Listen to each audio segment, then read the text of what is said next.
নমস্কাৰ বন্ধু বান্ধৱীসকল, মই জিতুৱে আজি আকৌ কেইটামান নতুন পাজল লৈ আপোনালোকৰ ওচৰ চাপিলোহি। দেখা যাওক তাৰে আপুনি কেইটাৰ শুদ্ধ উত্তৰ দিব পাৰে।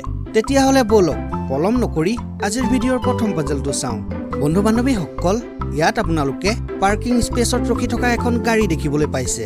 এতিয়া আপুনি ওচৰৰ পাৰ্কিং স্পেচৰ নম্বৰসমূহ চাই ক'ব পাৰিবনে গাড়ীখন কিমান নম্বৰ পাৰ্কিং স্পেচত ৰখি আছে? পাজলটো কিন্তু একদম সহজ। অলপ ভালদৰে মাথা লগাওক আৰু শুদ্ধ উত্তৰটো বিচাৰি পালে আমাক কমেণ্ট কৰি জনাওক।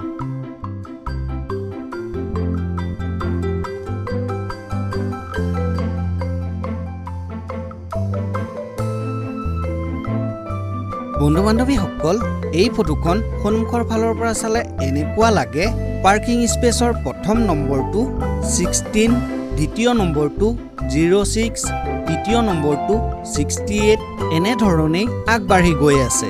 আপুনি এনেধৰণে যিমান অংক কৰিলেও গাড়ীখন ৰখি থকা পাৰ্কিং স্পেচডোখৰৰ নম্বৰটো কেতিয়াও উলিয়াব নোৱাৰে। এইবাৰ আপুনি যদি মোবাইলটো ওলোটা কৰি চাই তেতিয়াহ'লে গোটেই খেলিমেলিটো বুজি পাই যাব।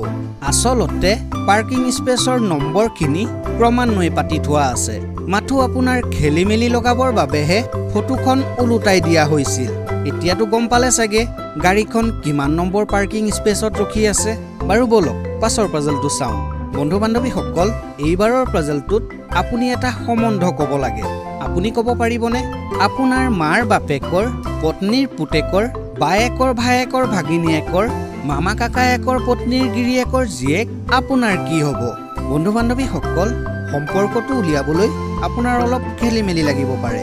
আপুনি মাথো মই কোৱা সম্পৰ্ক কেইটা অলপ ভালদৰে মন দি শুনক। বিশ্বাস কৰক উত্তৰটো সহজতে বিচাৰি পাব।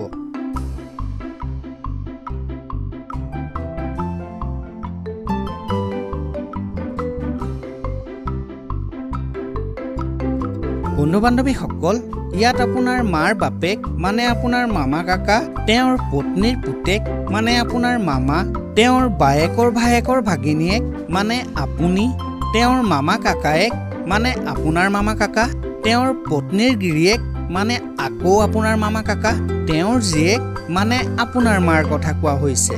সম্বন্ধটো উলিয়াবলৈ অলপ খেলি মেলি লাগে নহয়? পিছে আপুনি উলিয়াব পাৰিছিলনে? আমাক কমেণ্ট কৰি জনাব। বাৰু বলক পাছৰ পাজলটো চাওঁ। বন্ধু বান্ধৱীসকল, ইয়াত আপোনালোকে মেচৰ কাঠিৰে তৈয়াৰী এটা সমীকৰণ দেখিবলৈ পাইছে, যিটো ভুলকৈ পতা হৈ আছে। এতিয়া আপুনি ইয়াৰ পৰা মাত্ৰ এডাল মেচৰ কাঠি লৰাই সমীকৰণটো শুদ্ধ কৰিব পাৰিবনে? মনত ৰাখিব, না ইয়াৰ পৰা আপুনি কাঠি অঁতৰাই ৰাখিব পাৰিব, না ইয়াত বাহিৰৰ পৰা আনি যোগ দিব পাৰিব। আপোনাৰ উত্তৰটো আমাক কমেণ্ট কৰি জনাওক।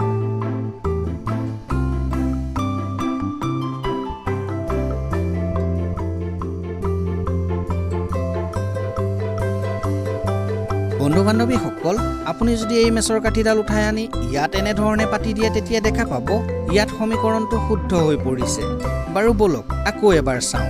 বন্ধু বান্ধৱীসকল, আগৰটোৰ দৰেই ইয়াতো এটা মেচৰ কাঠিৰে তৈয়াৰী সমীকৰণ পাতি থোৱা আছে, যিটো ভুলকৈ পতা আছে। এতিয়া আপুনি ইয়াৰ পৰা মাত্ৰ এডাল মেচৰ কাঠি লৰাই সমীকৰণটো শুদ্ধ কৰিব পাৰিবনে? মনত ৰাখিব, আগৰটোৰ দৰে না আপুনি বাহিৰৰ পৰা কোনো মেচৰ কাঠি জইন দিব পাৰিব, না ইয়াৰ পৰা আঁতৰাই ৰাখিব পাৰিব, মাত্ৰ এডাল মেচৰ কাঠি লৰাই।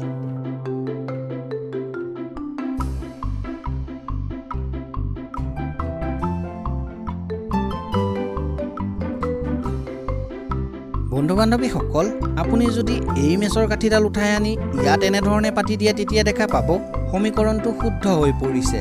পিছে আপুনি দুয়োটা সমীকৰণ শুদ্ধ কৰিব পাৰিছিলনে? আমাক কমেণ্ট কৰি জনাব। বাৰু বলক এতিয়া আপোনালোকৰ বিশেষ বুদ্ধিৰ পাজলটো চাওঁ।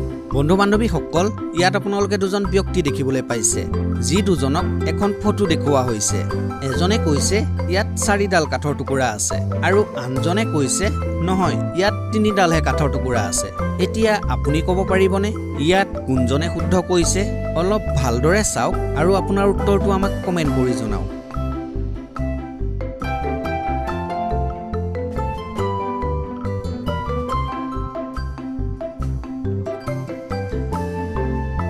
বন্ধু বান্ধৱীসকল, এই পাজলটোৰ সকলোৰে উত্তৰ বেলেগ বেলেগ হ'ব পাৰে, লগতে উত্তৰৰ পাছফালৰ লজিকো বেলেগ বেলেগ হ'ব পাৰে।